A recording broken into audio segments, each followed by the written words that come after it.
Men took handkerchiefs from the body of Paul. This is the concept. It means they found their handkerchiefs at home, and when they got to Paul, all they needed to do was and went home, laid on the sick, and they got well. That was even contact. Peter was so full that he left the excess in his shadow, so that there were no shadow services. All you needed to do was, oh, Peter will soon pass here. What direction is the sun? The sun is on his left. It means his shadow will be where? On the right. So let them lay the sick on that. It was an involuntary healing session. Peter had to do nothing. And if you check the history, especially of Southwest Nigeria, we will not be guiltless if we don't have life. Because God has invested so much in Southwest. Many of those Bible miracles were cheaply replicated in the Southwest. History will tell you that you are not yet in the middle of a revival. This is not it. It's not plenty people coming to church, because the question is, how did they get to church? Look at the labors we carry out in getting people to church. We have now become a people of many side attractions. His salvation is healing, but they also play games. So that first service is a service, second service is winning 11. Let them just come. Midweek service, after service, we're going to is movie and popcorn, things that our fathers could not think about. And we go around telling ourselves that because of modernization we should be relevant. The problem is that we have lost the cutting edge.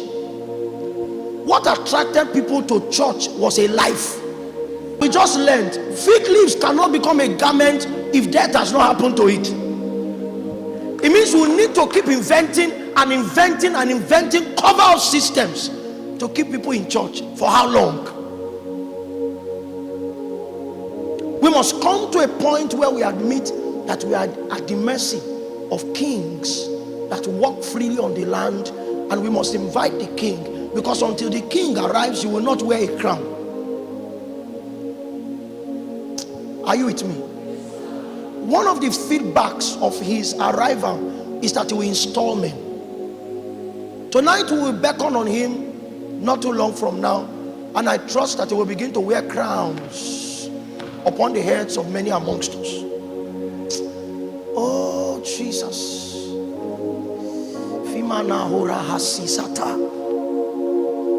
Okay, let's go a little bit further. So I said to us that the merchandise of the Christ, what he came to do was essentially to give life.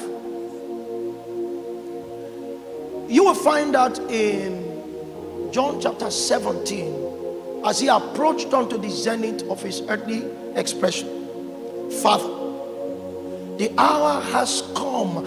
Glorify the Son, that the Son may bring glory unto you. Verse 2 is my anchor verse. As thou hast given him power, the word there is authority, over all flesh, that he should give eternal life. The word eternal there does not just speak of that which is extraneous to earthly life. It speaks of perpetuity.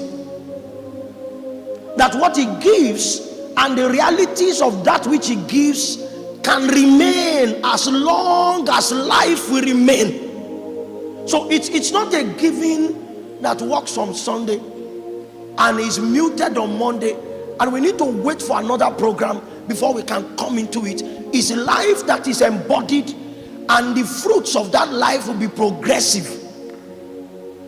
To give eternal life to as many as you will bring to him. Give me that verse.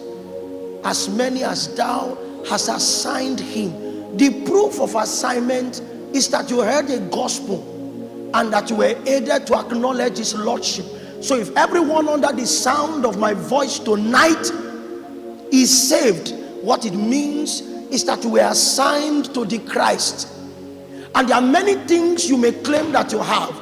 that you got wisdom, that you got power. Maybe what you felt you got was influence. But there is a common reality that every one of us must have as a proof that we were assigned to him. It is that we have eternal life. It is every man's gift.